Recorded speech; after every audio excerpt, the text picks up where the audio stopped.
ਸਤਿ ਸ਼੍ਰੀ ਅਕਾਲ ਜੀ, ਤੁਸੀਂ ਦੇਖ ਰਹੇ ਹੋ ਪੰਜਾਬ ਮੇਲ USA ਟੀਵੀ। ਮੈਂ ਹਾਂ ਬरुण कौर मान। खबरां ਦੇ ਬੁਲੇਟਿਨ ਵਿੱਚ ਤੁਹਾਡਾ ਸਵਾਗਤ। ਖਬਰਾਂ ਦੇ ਬੁਲੇਟਿਨ ਦੇ sponsor real estate broker Mohan Cheema.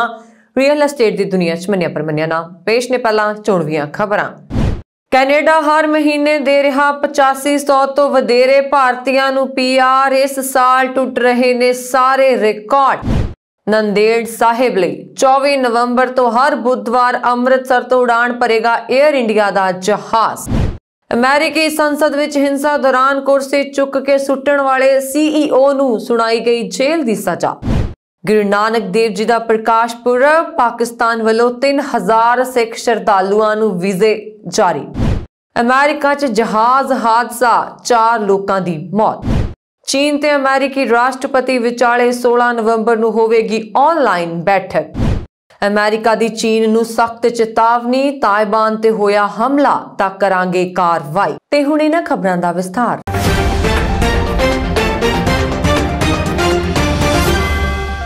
Bharat ਤੋਂ ਸਿੱਧੀਆਂ ਉਡਾਣਾਂ ਤੇ 5 ਮਹੀਨੇ ਤੋਂ ਜ਼ਿਆਦਾ ਸਮੇਂ ਤੱਕ ਪਾਬੰਦੀ ਲੱਗੀ ਰਹਿਣ ਦੇ ਬਾਵਜੂਦ ਕੈਨੇਡਾ ਵਿੱਚ ਬਸਣ ਦੇ ਇੱਛੁਕ ਭਾਰਤੀਆਂ ਦੇ ਉਤਸ਼ਾਹ ਵਿੱਚ ਕਮੀ ਨਹੀਂ ਆਈ। ਨਵੇਂ ਅੰਕੜਿਆਂ ਤੋਂ ਪਤਾ ਲੱਗਦਾ ਹੈ ਕਿ ਭਾਰਤੀ ਇਮੀਗ੍ਰੇਸ਼ਨ ਇਸ ਸਾਲ ਇੱਕ ਨਵਾਂ ਰਿਕਾਰਡ ਬਣਾਉਣ ਦੀ ਉਮੀਦ ਕਰ ਰਿਹਾ। ਕੋਰੋਨਾ ਮਹਾਮਾਰੀ ਕਾਰਨ ਪਿਛਲੇ ਸਾਲ ਕੈਨੇਡਾ ਵਿੱਚ ਸਥਾਈ ਨਿਵਾਸੀ ਦਾ ਦਰਜਾ ਪ੍ਰਾਪਤ ਕਰਨ ਵਾਲੇ ਭਾਰਤੀਆਂ ਦੀ ਗਿਣਤੀ ਵਿੱਚ ਭਾਰੀ ਗਿਰਾਵਟ ਦਰਜ ਕੀਤੀ ਗਈ ਸੀ। ਪਰ ਇਸ ਸਾਲ ਅਗਸਤ 2021 ਤੱਕ ਕੈਨੇਡਾ ਨੇ 69,014 ਭਾਰਤੀਆਂ ਨੂੰ PR ਦਿੱਤੀ ਹੈ ਤੇ ਇਸ ਸਾਲ ਔਸਤਨ ਹਰ ਮਹੀਨੇ 8626 ਭਾਰਤੀਆਂ ਨੂੰ PR ਮਿਲੀ ਹੈ। 2020 ਵਿੱਚ ਇਹ ਅੰਕੜਾ 37,125 ਸੀ। ਮੰਨਿਆ ਜਾ ਰਿਹਾ ਕਿ ਇਸ ਸਾਲ ਕੈਨੇਡਾ ਭਾਰਤੀਆਂ ਨੂੰ PR ਦੇਣ ਦੇ 2019 ਦੇ ਰਿਕਾਰਡ ਨੂੰ ਤੋੜ ਦੇਗਾ। 2019 ਵਿੱਚ 84,114 ਭਾਰਤੀਆਂ ਨੂੰ PR ਦਿੱਤੀ ਗਈ ਸੀ। ਇਮੀਗ੍ਰੇਸ਼ਨ, ਰਿਫਿਊਜੀ ਅਤੇ ਸਿਟੀਜ਼ਨਸ਼ਿਪ ਕੈਨੇਡਾ ਨੇ ਕਿਹਾ ਹੈ ਕਿ ਕੈਨੇਡਾ ਹੈਲਥ ਕੇਅਰ ਸੈਕਟਰ ਵਿੱਚ ਅਸਥਾਈ ਕਰਮਚਾਰੀਆਂ ਲਈ 20,000 ਅਰਜ਼ੀਆਂ, ਹੋਰ ਚੁਣੇ ਗਏ ਜ਼ਰੂਰੀ ਕਿੱਤਿਆਂ ਵਿੱਚ ਅਸਥਾਈ ਕਰਮਚਾਰੀਆਂ ਲਈ 30,000 ਅਰਜ਼ੀਆਂ ਅਤੇ ਕੈਨੇਡੀਅਨ ਸੰਸਥਾ ਤੋਂ ਗ੍ਰੈਜੂਏਟ ਹੋਣ ਵਾਲੇ ਅੰਤਰਰਾਸ਼ਟਰੀ ਵਿਦਿਆਰਥੀਆਂ ਲਈ 40,000 ਅਰਜ਼ੀਆਂ ਨੂੰ ਸਵੀਕਾਰ ਕਰੇਗਾ। 2021 ਦੇ ਅੰਕੜੇ ਹਾਲ ਹੀ ਦੇ ਸਾਲਾਂ ਵਿੱਚ ਭਾਰਤੀਆਂ ਦੇ ਕੈਨੇਡਾ ਵਿੱਚ ਵੱਧ ਰਹੇ ਇਮੀਗ੍ਰੇਸ਼ਨ ਦੇ ਰੁਝਾਨ ਦਾ ਸਮਰਥਨ ਕਰਦੇ ਨੇ।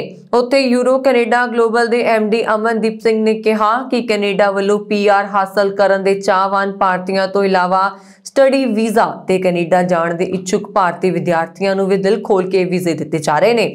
ਲਿਹਾਜ਼ਾ ਭਾਰਤੀ ਵਿਦਿਆਰਥੀਆਂ ਨੂੰ ਇਸ ਮੌਕੇ ਦਾ ਫਾਇਦਾ ਉਠਾਉਣਾ ਚਾਹੀਦਾ ਹੈ।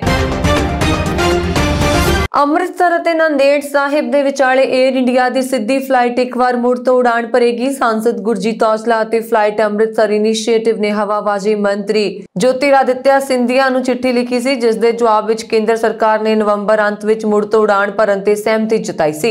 ਇਸ ਲਈ ਅੰਮ੍ਰਿਤਸਰ ਨੰਦੇੜ ਦੇ ਵਿਚਾਲੇ 에ਅਰ ਇੰਡੀਆ ਦੀ ਉਡਾਣ 24 ਨਵੰਬਰ ਤੋਂ ਸ਼ੁਰੂ ਹੋ ਰਹੀ ਹੈ। ਮਿਲੀ ਜਾਣਕਾਰੀ ਅਨੁਸਾਰ ਇਹ ਫਲਾਈਟ ਅੰਮ੍ਰਿਤਸਰ ਸਥਿਤ ਸ੍ਰੀ ਗੁਰੂ ਰਾਮਦਾਸ ਜੀ ਇੰਟਰਨੈਸ਼ਨਲ ਏਅਰਪੋਰਟ ਤੋਂ ਹਰ ਬੁੱਧਵਾਰ ਨੂੰ ਉਡਾਣ ਭਰੇਗੀ, ਜਦਕਿ ਨੰਦੇੜ ਸਾਹਿਬ ਤੋਂ ਇਹ ਫਲਾਈਟ ਹਰ ਸ਼ਨੀਚਰਵਾਰ ਨੂੰ ਉਡਾਣ ਭਰੇਗੀ। ਅੰਮ੍ਰਿਤਸਰ ਤੋਂ ਇਹ ਫਲਾਈਟ 24 ਨਵੰਬਰ ਤੋਂ ਸ਼ੁਰੂ ਹੋਣ ਜਾ ਰਹੀ ਹੈ। ਅੰਮ੍ਰਿਤਸਰ ਤੋਂ ਹਰ ਬੁੱਧਵਾਰ ਸਵੇਰੇ 11:45 ਵਜੇ 에ਅਰ ਇੰਡੀਆ ਦੀ ਫਲਾਈਟ ਉੱਡੇਗੀ। 2.25 ਘੰਟੇ ਦੇ ਸਫ਼ਰ ਤੋਂ ਬਾਅਦ ਫਲਾਈਟ ਦੁਪਹਿਰ 1 ਵਜੇ ਨੰਦੇੜ ਵਿੱਚ ਲੈਂਡ ਹੋ ਜਾਏਗੀ। ਇਸ ਤਰ੍ਹਾਂ ਨੰਦੇੜ ਤੋਂ ਪਹਿਲੀ ਉਡਾਣ 27 ਨਵੰਬਰ ਨੂੰ ਹੋਏਗੀ। ਫਲਾਈਟ ਹਰ ਸ਼ਨੀਚਰਵਾਰ ਸਵੇਰੇ 9:15 ਵਜੇ ਨੰਦੇੜ ਸਾਹਿਬ ਤੋਂ ਉਡਾਣ ਭਰੇਗੀ ਅਤੇ ਦੁਪਹਿਰ 11:30 ਵਜੇ ਅੰਮ੍ਰਿਤਸਰ ਵਿੱਚ ਲੈਂਡ ਹੋ ਜਾਏਗੀ। ਇਸ ਐਲਾਨ ਤੋਂ ਬਾਅਦ 에ਅਰ ਇੰਡੀਆ ਨੇ ਆਪਣੀ ਵੈਬਸਾਈਟ ਤੇ ਇਸ ਫਲਾਈਟ ਦੀ ਬੁਕਿੰਗ ਵੀ ਸ਼ੁਰੂ ਕਰ ਦਿੱਤੀ ਹੈ। 30 ਸਤੰਬਰ ਨੂੰ ਫਲਾਈਟ ਦੇ ਬੰਦ ਹੋਣ ਤੋਂ ਬਾਅਦ ਪੰਜਾਬ ਵਿੱਚ ਇਸ ਦੀ ਨਿੰਦਾ ਸ਼ੁਰੂ ਹੋ ਗਈ ਸੀ। SGPC ਦੀ ਪ੍ਰਧਾਨ ਬੀਬੀ ਜਗੀਰ ਕੌਰ ਅਤੇ ਮੁੱਖ ਮੰਤਰੀ ਚਰਨਜੀਤ ਸਿੰਘ ਚੰਨੀ ਨੇ ਵੀ ਇਸ ਦਾ ਵਿਰੋਧ ਕੀਤਾ ਸੀ। ਇਸ ਤੋਂ ਪਹਿਲਾਂ ਇਹ ਫਲਾਈਟ ਹਫ਼ਤੇ ਵਿੱਚ 3 ਦਿਨ ਉਡਾਣ ਭਰਦੀ ਸੀ। ਹੁਣ ਪੰਜਾਬੀਆਂ ਦੀ ਮੰਗ ਹੈ ਕਿ ਫਲਾਈਟਸ ਨੂੰ ਸ਼ੁਰੂ ਤਾਂ ਕਰ ਦਿੱਤਾ ਗਿਆ ਹੈ, ਪਰ ਕੁਝ ਸਮੇਂ ਬਾਅਦ ਇਸ ਨੂੰ ਹਫ਼ਤੇ ਵਿੱਚ 3 ਦਿਨ ਕਰ ਦਿੱਤਾ ਜਾਵੇ। ਅਮਰੀਕਾ ਦੇ ਸ਼ਿਕਾਗੋ ਵਿੱਚ ਇੱਕ ਟੈਕ ਕੰਪਨੀ ਦੇ ਸਾਬਕਾ ਮੁੱਖ ਕਾਰਜਕਾਰੀ ਅਧਿਕਾਰੀ ਨੂੰ 6 ਜਨਵਰੀ ਨੂੰ ਹਿੰਸਾ ਦੌਰਾਨ ਕੈਪੀਟਲ ਹਿੰਸਾ ਦੇ ਅੰਦਰ ਕੁਰਸੀ ਚੁੱਕ ਕੇ ਸੁੱਟਣ ਤੋਂ ਬਾਅਦ ਆਪਣੀ ਨੌਕਰੀ ਗਵਾਉਣੀ ਪਈ ਸੀ ਅਤੇ ਹੁਣ ਮਾਮਲੇ ਵਿੱਚ ਉਹਨਾਂ ਨੂੰ 30 ਦਿਨਾਂ ਦੀ ਜੇਲ੍ਹ ਦੀ ਸਜ਼ਾ ਸੁਣਾਈ ਗਈ। ਯੂਐਸ ਡਿਸਟ੍ਰਿਕਟ ਜੱਜ ਕਾਰਲ ਨਿਕੋਲਸ ਨੇ ਇਲੀਨੋਇਸ ਵਿੱਚ ਇਨਵਰਨੇਸ ਦੇ ਬ੍ਰੈਡਲੀ ਰੁਕਸਟੇਲਸ ਨੂੰ ਨੁਕਸਾਨ ਦੀ ਭਰਪਾਈ ਦੇ ਰੂਪ ਵਿੱਚ $500 ਅਮਰੀਕੀ ਦਾ ਭੁਗਤਾਨ ਕਰਨ ਦਾ ਵੀ ਆਦੇਸ਼ ਦਿੱਤਾ ਹੈ। ਬ੍ਰੈਡਲੀ ਨੇ ਪਹਿਲਾਂ ਕਬੂਲ ਕੀਤਾ ਸੀ ਕਿ ਉਹਨਾਂ ਨੇ ਕੈਪੀਟਲ ਤੇ ਹਮਲਾ ਕੀਤਾ। ਉਹਨਾਂ ਨੇ ਪੁਲਿਸ ਅਧਿਕਾਰੀਆਂ ਵੱਲ ਕੁਰਸੀ ਸੁੱਟੀ ਸੀ। ਹਾਲਾਂਕਿ ਉਹਨਾਂ ਨੇ ਦਲੀਲ ਦਿੱਤੀ ਕਿ ਅਧਿਕਾਰੀਆਂ ਨੂੰ ਕੁਰਸੀ ਨਾਲ ਟਕਰਾਉਣ ਦਾ ਖਤਰਾ ਨਹੀਂ ਸੀ। ਸਰਕਾਰੀ ਵਕੀਲਾਂ ਨੇ ਕਿਹਾ ਕਿ ਬ੍ਰੈਡਲੀ ਦੇ ਇਸ ਸਲੂਕ ਨੇ ਕੈਪੀਟਲ ਵਿੱਚ ਅਰਾਜਕਤਾ 'ਚ ਵਾਧਾ ਕੀਤਾ ਹੈ। घटना तो बाद ब्रैडली ने जनतक तौर पर मुआफी मंगी सी। ब्रैडली ने बयान जारी करके कहा कि उन्हें 6 जनवरी ਨੂੰ ਆਪਣੇ ਕੀਤੇ ਤੇ ਖੇਦ ਹੈ। ਉਹ ਸਜ਼ਾ ਨੂੰ ਸਵੀਕਾਰ ਕਰਦੇ ਅਤੇ ਆਪਣੇ ਜੀਵਨ ਦੇ ਇਸ ਅਧਿਐਨ ਨੂੰ ਖਤਮ ਕਰਨ ਲਈ ਤਿਆਰ ਨੇ। ਦੱਸਦੀ ਹੈ ਕਿ 6 ਜਨਵਰੀ ਨੂੰ ਸਾਬਕਾ ਅਮਰੀਕੀ ਰਾਸ਼ਟਰਪਤੀ ਟਰੰਪ ਦੇ ਸਮਰਥਕਾਂ ਨੇ ਅਮਰੀਕੀ ਸੰਸਦ ਭਵਨ ਦੀ ਘੇਰਾਬੰਦੀ ਕਰਕੇ ਖੌਰੂ ਪਾਇਆ ਸੀ ਅਤੇ ਰਾਸ਼ਟਰਪਤੀ ਜੋ ਬਾਈਡਨ ਦੀ ਜਿੱਤ ਦੀ ਪ੍ਰਮਾਣੀਕਰਨ ਪ੍ਰਕਿਰਿਆ ਵਿੱਚ ਅੜਿੱਕਾ ਪਾਇਆ ਸੀ। इस मामले की जांच की जा रही है। हिंसा करने वाले प्रदर्शनकारियों के वकीलों का कहना है कि चोणां नूं लैके बोले गए झूठ के कारण उन्होंने इस घटना नूं अंजाम दिता। दरअसल अमेरिका विच साल 2020 विच राष्ट्रपति चोणां च जो बाइडन की जित तो बाद ट्रंप और उन्होंने सहयोगियों ने बार-बार दावा किया कि चोणां विच हेराफेरी हुई है। पाकिस्तानी सफरात खाने ने जानकारी दी है कि गुरु नानक देव जी के प्रकाश पुरब मौके पाकिस्तान जाने लिए 3000 वीजे जारी किए गए हैं। दूजे पासे श्रोमणी कमेटी ने 191 श्रद्धालुओं को वीजे देने तो इनकार कर दिता गया है। दूतावास ने बयान विच कहा कि पाकिस्तान विचले धार्मिक संस्थानों के दर्शन लिए वध तो वध श्रद्धालुओं को वीजे जारी किए जाएंगे।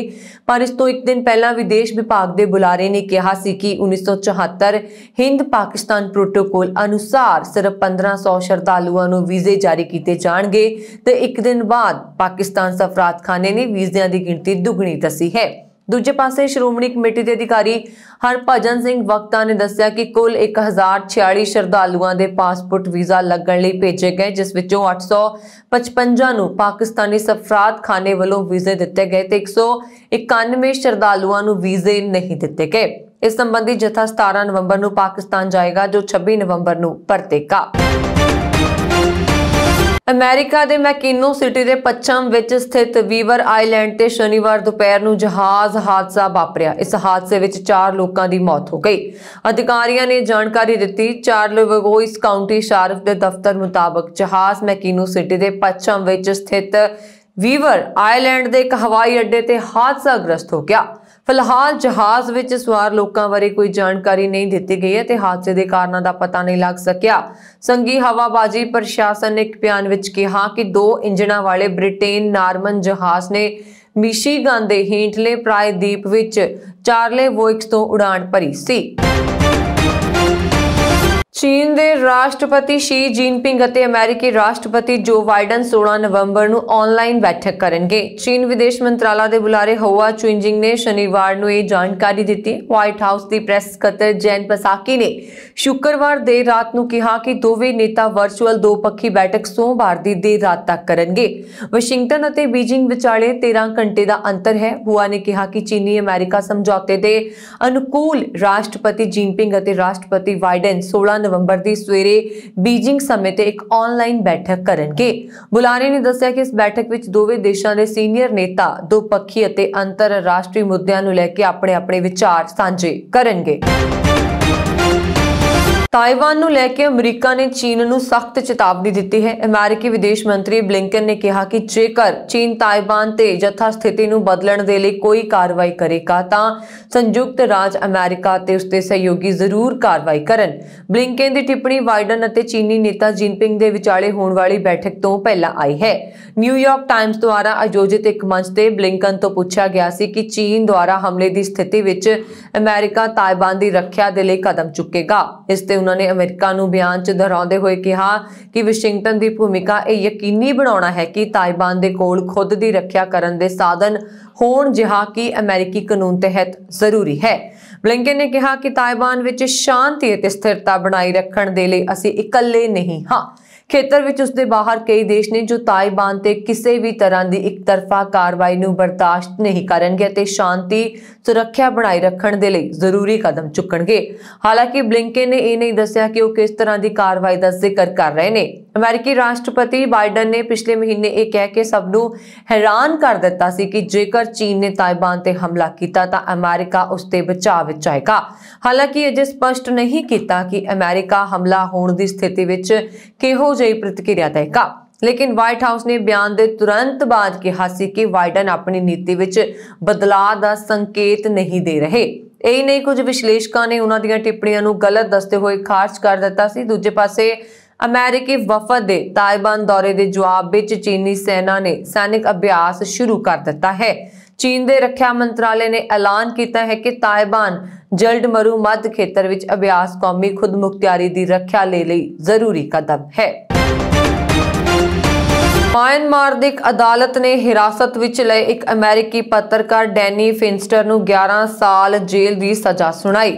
फिंस्टर नूं गलत ते भड़काऊ जानकारी फैलाउण समेत कई दोषां विच मुलजम पाया गया।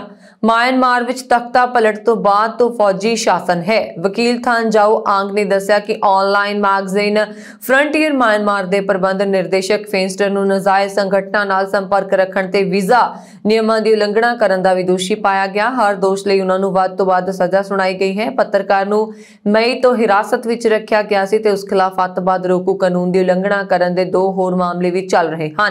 ये मामले दूसरी अदालत विच विचार अधीन ने। मुख्य संपादक थॉमस क्यान ने सजा सुनाए जाने तो बाद कहा कि हर कोई लाचार ते दुखी है। नित दिन सड़क हादसिਆਂ ਵਿੱਚ पंजाबी नौजवान ड्राइवरां ਦੀਆਂ ਹੋ ਰਹੀਆਂ मौतां ने भाईचारे ਨੂੰ ਡੂੰਗੀ चिंता ਵਿੱਚ ਪਾ ਦਿੱਤਾ। ਫ੍ਰਿਜ਼ਨੋ ਨਿਵਾਸੀ ਪ੍ਰਿਤਪਾਲ ਸਿੰਘ ਗਿੱਲ ਉਰਫ ਪ੍ਰੀਤ ਗਿੱਲ ਦੀ ਐਰੀਜ਼ੋਨਾ ਸੂਬੇ ਵਿੱਚ ਫ੍ਰੀਵੇ 40 ਈਸਟ ਬੋਰਡ ਟਰੱਕ ਦੁਰਘਟਨਾ ਦੌਰਾਨ ਮਾਰੇ ਜਾਣ ਦਾ ਸਮਾਚਾਰ ਹੈ। जिला लुधियाना के पिंड बलीएवाला नजदीक माछीवाड़ा का जंपल नौजवान पिछले 14 सालों तो अमेरिका रह रहा सी। कैलीफोर्निया के समुचे भाईचारे विच इस खबर नाल सोग की लहर फैल गई है। उत्तरी कैलीफोर्निया विच रहिंदे भारतीय मूल दे अमेरिकी शंकर हुंगड़ नूं अपनी पत्नी ते 3 बच्चों की हत्या करन दे मामले विच उम्र कैद की सजा सुनाई गई है। उसनूं बिना जमानत उपर रिहाई दे अपनी बाकी दी जिंदगी जेल विच बिताउणी पेगी। प्लेसर काउंटी दे एक जांच अधिकारी ने कहा कि शंकर ने अक्तूबर 2019 विच अपनी पत्नी ते 3 बच्चों की हत्या करन दा जुर्म कबूलिया सी। मारे गए बच्चों की उम्र 13, 16 ते 20 साल की सी। उसने मन्निया कि वह अपने परिवार की वित्तीय मदद करने की हालत विच नहीं सी, इसलिए उसने परिवार नूं खत्म करन दा मन बना लिया सी। तालिबानिया तो जान बचा के कनेडा पुजे अफगान रिफ्यूजियां नूं खज्जल खुआर किया जा रहा। अगस्त तो हुण तक चौथी बार रिफ्यूजियां दा होटल बदलिया जा चुका है अते उन्हां नूं पता नहीं लग रहा कि अगला ठिकाना कित्थे होएगा। रिचमंड हिल दे एक होटल ते टोरंटो के पूर्वी इलाके विच लिजाए गए 400 रिफ्यूजियां विच शामिल सैयद इनायतुल्ला ने दस्सिया कि जदों इलाके के लोग भाईचारे सांझ बिताउण लगदे ने तां उन्हां दा ठिकाना बदल दिता जांदा है। दूजे पासे बच्चों के स्कूलों का कोई हिसाब किताब नहीं बन रहा। एक थां तो दूजी थां जाण ते बच्चों का स्कूल भी तब्दील करना पैंदा है। इनायतुल्ला ने सवाल किया कि उन्हां नूं कनेडा के होटलों की सैर करवाई जा रही है। कैनेडा के ब्रिटिश कोलंबिया सूबे के शहर एब्सटफोर्ड निवासी अवतार सिंह ढिल्लों नूं केसर की खेती करने वाला पहला किसान होने का मान प्राप्त होया। दुनिया के सब तो महंगे खाद्य पदार्थ वजों जाने जाते केसर का तकरीबन 90% उत्पादन इकल्ले ईरान विच हुंदा है अते स्पेन, भारत, इटली, ग्रीस ते अफगानिस्तान विच भी केसर की खेती की जाती है। अवतार ढिल्लों ते उसके भरा जगतार ढिल्लों ने सन 2006 विच 25 एकड़ च ब्लूबेरी की खेती शुरू की सी ते कुछ समा पहला उन्हां तजर्बे वजों भारत तो केसर के कुछ बल्ब्स मंगवाए जो कामयाब रहे। तकरीबन 400 फुल्लां तो 1 ग्राम केसर बनती है। 1 ग्राम केसर $50 भाव 3000 रुपए का विक रहा है। कई देशों च कोरोना महामारी का कहर जारी है। यूरोप विच इसका केंद्र बन गया है। पिछले हफ्ते इत्थे करीब 20 लाख मामले सामने आए। नीदरलैंड विच लॉकडाउन लगाया गया। कई देशों विच अजिहे उपाय किए जा रहे हैं। इस दे नाल ही चीन विच महामारी का प्रसार भी जारी है। इत्थे 21 सूबियां विच संक्रमण फैल चुका है। रूस ते कनेडा विच स्थिति होर भी माड़ी है। इस दौरान दुनिया भर विच कोरोना टीकाकरण जारी है। कई देश बूस्टर डोज देने की तैयारी कर रहे हैं।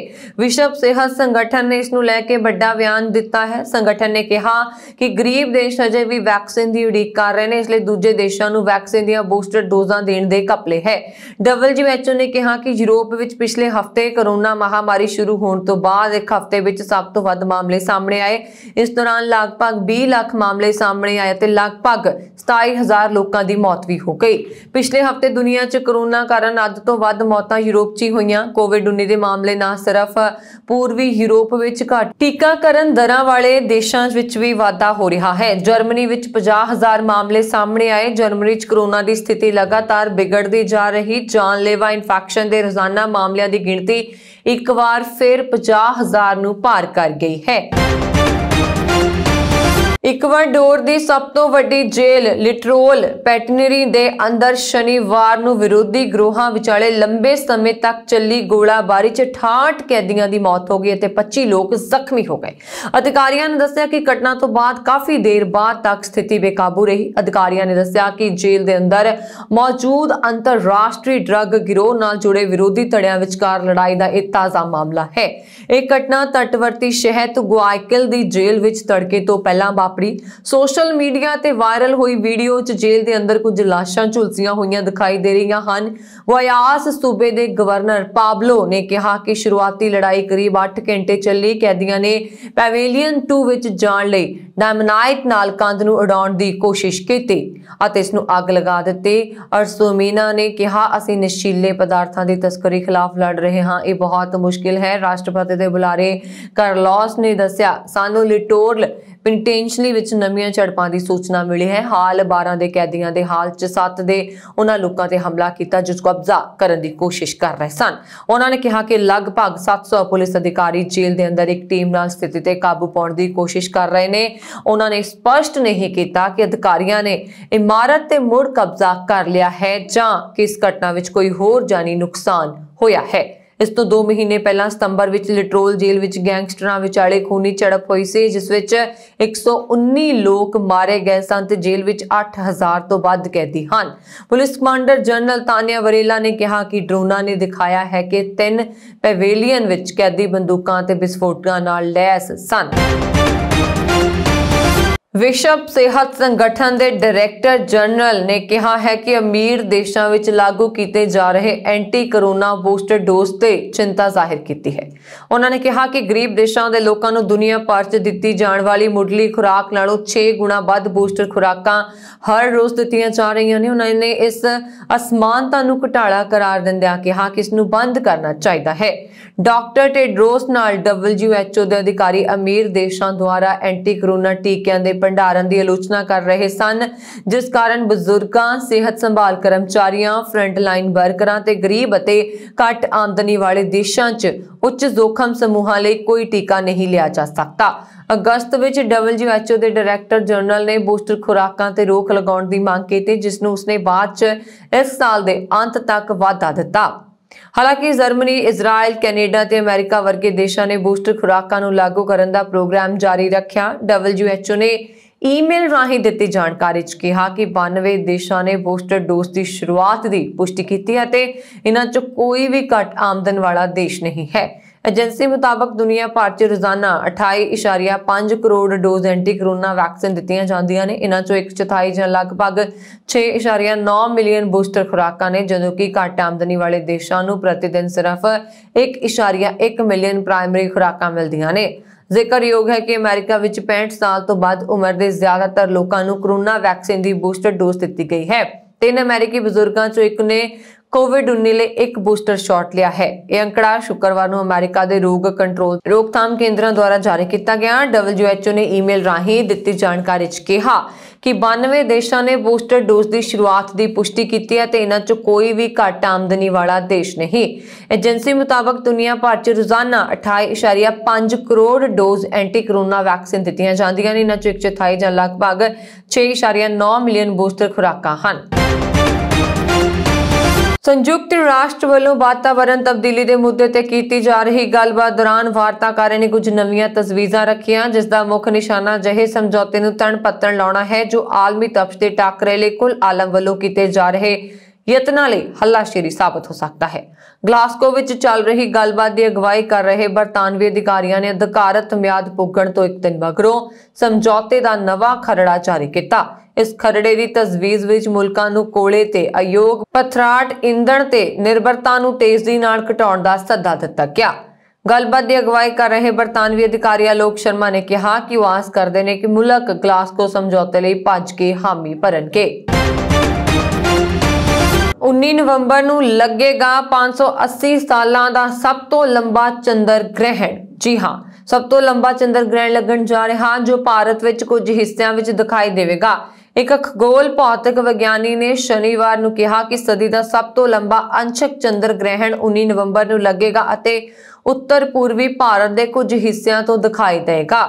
ਇਸ ਗ੍ਰਹਿਣ ਦਾ ਦੁਪਹਿਰ 12:48 ਤੇ ਸ਼ੁਰੂ ਹੋਵੇਗਾ ਅਤੇ ਸ਼ਾਮ 4:17 ਤੇ ਖਤਮ ਹੋਏਗਾ। MP ਬਿਰਲਾ ਤਾਰਾ ਮੰਡਲ ਵਿੱਚ ਖੋਜ ਅਤੇ ਅਕਾਦਮਿਕ ਨਿਰਦੇਸ਼ਕ ਦੇਵੀ ਪ੍ਰਸਾਦ ਦੁਆਰੀ ਨੇ ਕਿਹਾ ਕਿ ਗ੍ਰਹਿਣ ਦਾ ਸਮਾਂ 3 ਘੰਟੇ 28 ਮਿੰਟ 24 ਸੈਕਿੰਡ ਹੋਵੇਗਾ। ਅਰੁਣਾਚਲ ਪ੍ਰਦੇਸ਼ ਅਤੇ ਅਸਾਮ ਦੇ ਕੁਝ ਖੇਤਰਾਂ ਵਿੱਚ ਚੰਦਰਮਾ ਚੜ੍ਹਨ ਤੋਂ ਤੁਰੰਤ ਬਾਅਦ ਅੰਸ਼ਕ ਗ੍ਰਹਿਣ ਦਿਖਾਈ ਦੇਗਾ।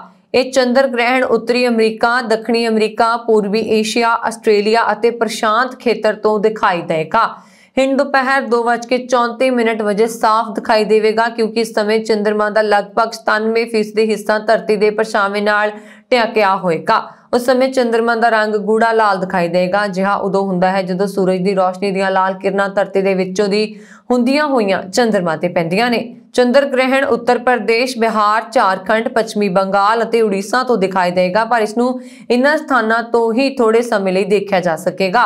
ਆਖਰੀ ਚੰਦਰ ਗ੍ਰਹਿਣ 27 ਜੁਲਾਈ 2018 ਨੂੰ ਲੱਗਾ ਸੀ। ਹੁਣ ਅਗਲਾ ਚੰਦਰ ਗ੍ਰਹਿਣ 16 ਮਈ 2022 ਨੂੰ ਹੋਏਗਾ, ਪਰ ਇਹ ਭਾਰਤ ਤੋਂ ਨਹੀਂ ਦਿਖਾਈ ਦੇਗਾ। ਭਾਰਤ ਤੋਂ ਦਿਖਾਈ ਦੇਣ ਵਾਲਾ ਅਗਲਾ ਚੰਦਰ ਗ੍ਰਹਿਣ 8 ਨਵੰਬਰ 2022 ਨੂੰ ਹੋਵੇਗਾ।